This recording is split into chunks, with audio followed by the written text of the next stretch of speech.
নমস্কার, আমি সুরঞ্জন। আপনারা দেখছেন मैक्स टीवी। नमस्कार, good evening to you all.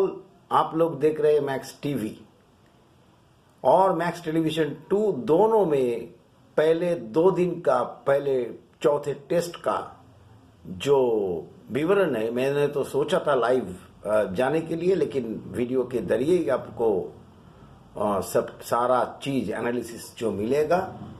और भारत और इंग्लैंड के बीच चौथा टेस्ट आज दूसरा दिन समाप्त हुआ। भारत की स्थिति काफी खराब। Can India save this test match, ये सबसे बड़ा क्वेश्चन है। क्यों? इसका कारण इंग्लैंड ने कल लंच सेशन में 112 रन बनाए थे 5 विकेट होकर के, लेकिन लंच के बाद कल रिफ्ट होने दिए हम लोग मैच। क्यों पता नहीं। 4 शॉर्ट लेग और सिली पॉइंट का फील्डर सेट करने का तरीका जो रोहित शर्मा को हम लोग दिखे, तो वो काफी हद तक समझ में नहीं आया। आकाशदीप का बहुत ही अच्छा डेब्यू रहा, 3 विकेटें निकाले, लेकिन कुलदीप यादव के बारे में रोहित शर्मा भूल गए। ये 5 बॉलर खिलाने का चक्कर में फिट बॉलर को आपने नहीं खिलाए, ज्यादा गेंदबाजी नहीं की। और कुल मिलाकर के सारा इनिंग्स में 104.5 ओवर वो लोग बल्लेबाजी किए, और उसमें से कुलदीप यादव का 12 से 13 ओवर होगा, 12 ओवर दिख रहे थे, 12 ओवर 13 ओवर, जो बहुत ही कमती बॉलिंग कराया गया, उसको याद ही नहीं रखा गया। ये तरीका कुछ मुझे पता नहीं चला। 112 रन पर 5 विकेटें, उसके बाद में हम लोग उसको खुला छोड़ दिया और वो लोग 353 रन बना लिए। जो रूट बास बॉल को विराम दिया, जैसे कि यान चैपल ने बताया था कि बास बॉल को खेलना जो रूट का माफी खिलाड़ी को जरूरत नहीं है, वो अगर कन्वेंशनल क्रिकेट खेलेंगे तो उसी में उसको स्कोर बनेगा। और वही कल हुआ। 112 रन में 5 विकेट। वैसे आप लोग देखिए कि इंग्लैंड ने फिर भी 4 रन के प्रतिशत से बनाया 353 रन। 3 आशारिया कुछ 5363 के प्रॉपर टेस्ट मैच खेले जो रूट, और उसका शतक भी वो करके गए और नॉट आउट रह के गए। रविंद्र जडेजा ने 4 विकेटें निकाला, लेकिन कुलदीप यादव की कलम में जो विकेट का जो कलम है, उसमें कोई विकेटें नहीं मिला। इसका कारण उनको गेंदबाजी में ज्यादातर रोहित शर्मा ने नहीं लेकर के आए। और कल मैं देख रहा था आखिरी ओवर शायद यशस्वी जायसवाल से करवाया गया था, लेकिन अगर यशस्वी जायसवाल गेंदबाजी कर रहे होते हैं नेट्स में, तो उसको बहुत पहले लाना था।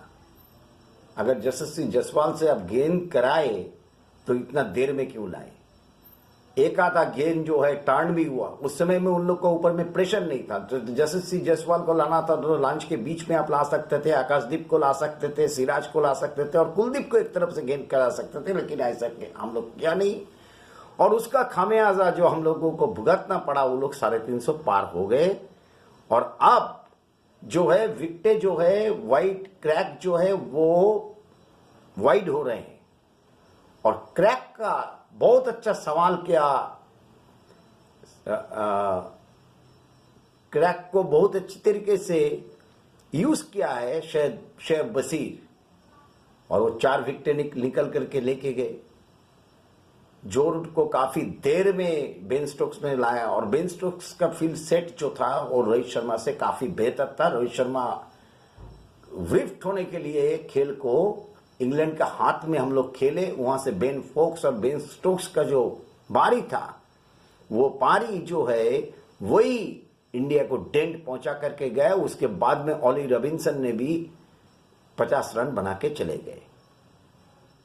तो 353 में खत्म हो गया इंग्लैंड, लेकिन भारत 219 7 विकेटें खो करके। कुलदीप यादव बल्लेबाजी कर रहे हैं और ध्रुव जुरेल बल्लेबाजी कर रहे हैं। करीब करीब 45 रन 48 रन की साझेदारी इन दोनों के बीच में हुई। तो जैसे कि ये टर्निंग ट्रैक होगा, क्या होगा, पिच को लेकर के बहुत कुछ कहा गया। तो पिच में गेंदे जो है वो नीचा नीचा रह रही है, ये पिच का नेचर है। लेकिन भारत की स्थिति बिल्कुल ही सही नहीं है। क्यों रोहित शर्मा ने गेंद नहीं करवाया कुलदीप यादव से, कुछ समझ के परे है। ये कुछ समझ में नहीं आया, जो बहुत बड़ी गलती थी रोहित शर्मा की। और वो लंच के बाद में से स्पिनर लगा दिए दोनों तरफ, दोनों एंड से, अश्विन और रविंद्र जडेजा। तो अश्विन और रविंद्र जडेजा का जब वो लगाए तब उसको कुलदीप को याद करना चाहिए था, कुलदीप को देना चाहिए था। लेकिन क्यों? क्योंकि वो लोग प्रेशर में थे, तभी उन लोग के पास में से प्रेशर रिलीज नहीं हुआ था। 112 रन में 5 विकेटें थे। लॉन्च के बाद में आप जडेजा को देकर के, आकाशदीप को देकर के गेंद फेंका सकते थे। उसके बाद में वन चेंज आप कुलदीप को ला सकते थे। खैर कुलदीप को लगता तो है यही कि रोहित शर्मा भूल ही गए कि कुलदीप यादव भी मेरा पास में है। कुलदीप यादव को ज्यादा यूज करने का कम यूज करने का खमियाजा जो है वो इंडिया को भुगतना पड़ा। आ गया अब ऑली रॉबिन्सन ने कैसे 50 रन बनाए, ये भी तज्जब वाला मामला है। आज सुबह भी 302 रन में 7 विकेटें लेकर के वो लोग जब खेल शुरू किए तो स्टार्टिंग में सिराज और आकाशदीप से गेंदबाजी कराए, ठीक है। लेकिन एक तरफ से आकाशदीप, एक तरफ से रविंद्र जडेजा को भी रख सकते थे। सिराज और रविंद्र जडेजा से भी स्टार्ट करवा सकते थे। उसके बाद वन चेंज रविंद्र जडेजा की जगह में एक कुलदीप यादव को ला सकते थे। ऐसा भी हो सकता था, लेकिन ऐसा हुआ नहीं। आखिर में जडेजा ने 4 विकेटें निकाली 6-7 रन देकर। तो काफी कुछ जो है, अभी इंडिया को मैच टेस्ट मैच हम लोग बचा पाएंगे या नहीं पाएंगे। मुझे नहीं लगता है कि ये टेस्ट मैच इंडिया बचा पाएगा। और लीड कितना कमती हम लोग कर सकते हैं उसके ऊपर में ही हम लोगों को कल ध्यान देना पड़ेगा। और अगर उसमें कुलदीप यादव और ध्रुव जुरेल रन भी बनाए, विकेट में डटे भी रहे, लेकिन रन बनाना पड़ेगा। जैसे ही यशस्वी जायसवाल आउट हो गए, सरफराज फेल हुए, जडेजा जल्दी छक्के मारने का चक्कर में, काउंटर अटैक के चक्कर में, डिफेंस और अटैकिंग का बीच में जो उसका जो तालमेल होती है वो तालमेल नहीं बैठ पाया। और तालमेल नहीं बैठने का कारण जो हुआ, जडेजा जल्दी आउट हो गए। 119 पे 131 पे अचानक से 3 विकेटें गिरती है और भारत का स्कोर चल करके हो जाता है 131 पे 4।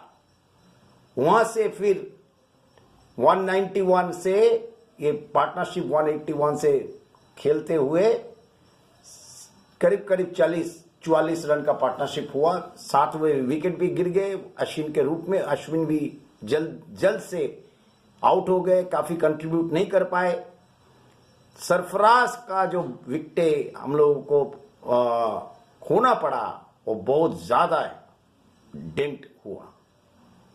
शुभमन गिल बहुत अच्छा बल्लेबाजी कर रहे थे, लेकिन वही पैर को सीधा लेकर के डिफेंस करने के लिए बशीर को गए और एलबीडब्ल्यू हो गए। और अंपायर्स कॉल में दोनों विकेट हम लोग को गंवाना पड़ा, एक रजत पाटीदार का और एक शुभमन गिल का। और रजत पाटीदार को देख करके ऐसा लगा कि उसका ऊपर में काफी प्रेशर है, तो रजत पाटीदार अपना नॉर्मल क्रिकेट नहीं खेल पाए। सरफराज खान भी थोड़ा दबे दबे से खेले, नॉर्मल क्रिकेट नहीं खेले। जो सरफराज खान का स्वाभाविक है खेलना, वो स्वाभाविक गेम हम लोग नहीं खेले।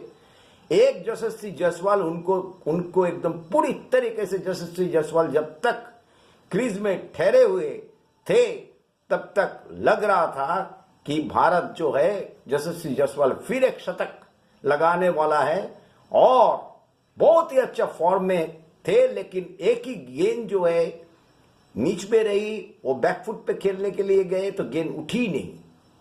तो ये चक्कर है, आपको आगे खेलना पड़ेगा और आप काउंटर अटैक अगर नहीं करेंगे। इंग्लैंड स्पिनर को लग रहा था कि इंग्लैंड स्पिनर बहुत ज्यादा क्रैक का बहुत अच्छा क्रैक को बहुत अच्छी तरीके से यूज किया और हम लोग थोड़ा सहमे से खेले, particularly Sarfaraz Khan counter attack भी कर सकते थे, लेकिन वो समय के हिसाब से टीम के लिहाज से वो खेलने की कोशिश किए। जब तक वो थे बहुत ही कॉन्फिडेंट लग रहे थे, 14 रन बनाए, लेकिन हो सकता है कि सरफराज खान को कोई इंस्ट्रक्शन दिया गया या नहीं ये पता नहीं, लेकिन सरफराज खान थोड़ा खुल के अगर खेलते, काउंटर अटैक करते तो अलग हो सकता था, लेकिन सरफराज खान को बोल करके कुछ फायदा है नहीं।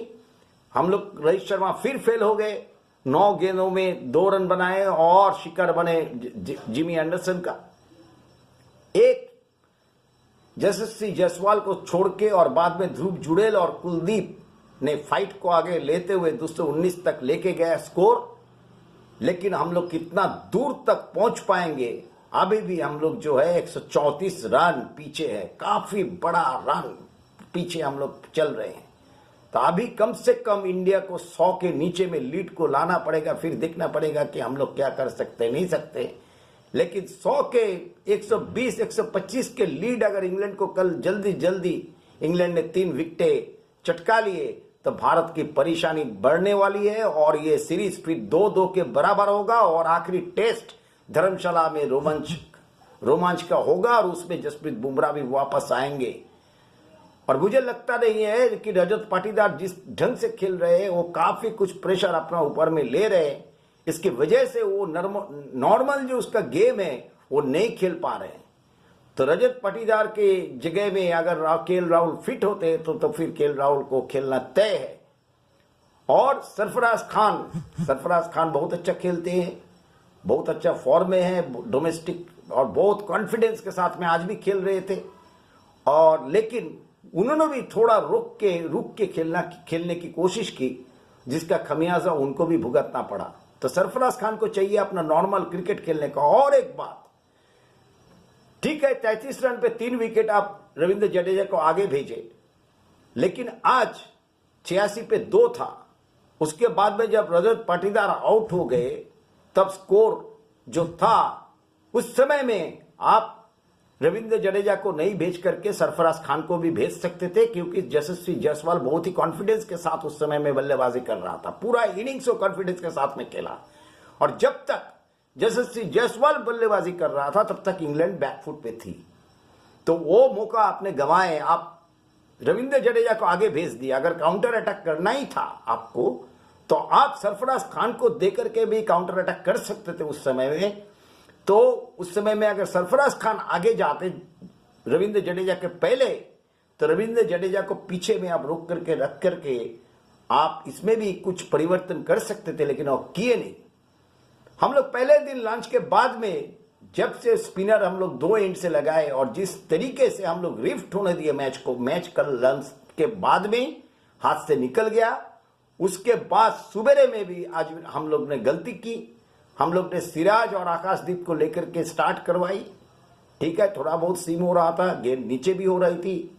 आकाशदीप ने बहुत अच्छा गेंदें फेंकी, सिराज ने भी बहुत अच्छा गेंदें फेंकी, लेकिन एक तरफ से हम लोग रविंद्र जडेजा को भी लगा सकते थे और बहुत बड़ा चूक रोहित शर्मा से हुआ। फिर वो 5वां गेंदबाज, 5वां बॉलर जो हम लोग की तरफ से था कुलदीप यादव, उनको खाली आप 12 ओवर गेंद कराए, 12 ओवर का गेंदबाजी कराए कुलदीप यादव से, जो बहुत ही बड़ी चूक रोहित शर्मा से हुई है। तो अब तो मैच इंग्लैंड के हाथ में है, तो यहां से पिच तो कोई ज्यादा अच्छा नहीं होगा, पिच और नीचे रहेगी और क्रैक और बढ़ेगा और उसमें जो उछाल है वो काफी ऊपर नीचे हो सकता है। तो अगले दिनों बैट्समैन को तकलीफें बढ़ने वाली है, इसलिए इंडिया को मैच बचाना काफी मुश्किल है। और यशस्वी जायसवाल छोड़ करके अगर रोहित शर्मा पहले स्कोर नहीं किए तो इंडिया का मुसीबत बढ़ने वाली है। और कितना हम लोग लीड को कम कर सकते हैं उसका ऊपर में ध्यान देना बहुत जरूरी है। तो जितना हम लोग नीचे रख पाएंगे, अगर 100 के नीचे लीड हो गया तो फिर कोशिश किया जा सकता है। लेकिन इंग्लैंड दूसरे इनिंग्स में मुझे नहीं लगता, दूसरे इनिंग्स में इंग्लैंड अपना पुराना जो अंदाज है, उन लोगों का जो अंदाज है वही अंदाजों से इंग्लैंड खेलेगा। और इंडिया काफी प्रेशर में है, तो इससे निकलने का तरीका, निकलने का तौर बैट्समैन को सोचना पड़ेगा कैसे हम लोग खेलेंगे, एंडरसन को कैसे खेलेंगे। नॉर्मल क्रिकेट खेलना चाहिए था लेकिन हम लोग खेल नहीं पाए। सरफराज को आगे भेजना चाहिए था, हम लोग भेज नहीं पाए। कुलदीप यादव को हम लोग ने अंडर बॉल कराया। ये रोहित शर्मा को दिखा गया कप्तानी में 5 गेंदबाज तो सही में हम लोग रखते हैं, लेकिन 5th गेंदबाज को सही तरीके से संभाल नहीं कर पाते। कभी अश्विन पीछे रह जाता है तो कभी कुलदीप यादव पीछे रह जाती है, कभी जडेजा को पीछे में पहले जब जडेजा को लाना था तब नहीं ला करके बाद में जडेजा को लिया जाता है। तो ये सारा चक्कर जो है इसमें इंडिया फंसा हुआ है। तो इस मैच में इंडिया बुरी तरीके से फंस गई और यहां से बच के निकलना मुझे नहीं लगता कोई संभावना है। क्रिकेट जो है वो अनसर्टेन गेम है, कुछ भी हो सकता है। लेकिन इस टेस्ट मैच को टेस्ट मैच से बचा के अपने आप को दूसरी कोई रिजल्ट इंग्लैंड को जीत के अलावा, इंडिया के हार के अलावा मुझे अभी 2 दिन के बाद मुझे नहीं लग रहा है। तो बहुत बहुत धन्यवाद।